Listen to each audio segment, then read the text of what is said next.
ไม่ส่งค่าโจไปมาด้วยวิดีโอคาเฮาในแคนตอบเรียกซับสไครป์ปันและหิ่งลำนั่นเสียดำค่ะยินจมขอบใจใหญ่ค่ะยังหมายความว่าเราเป็นผู้วันเดี๋ยวป้าจะรับจะมาดูแลป้าไป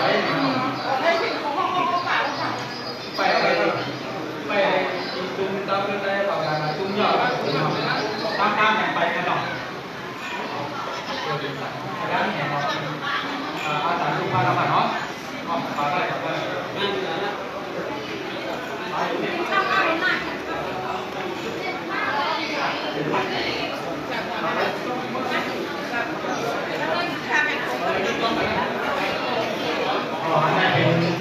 น้ำใจที่อันนี้เป็นร้านที่กันหรอก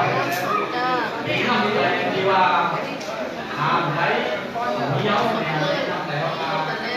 ตรงยังไปยังมุ่งหมายเงินก่อน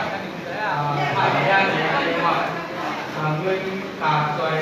หรืออีกปัญหาส่งเสริมอะไรนี่ในในงานของครอบครัวที่มาออกเนี่ยนะ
เออ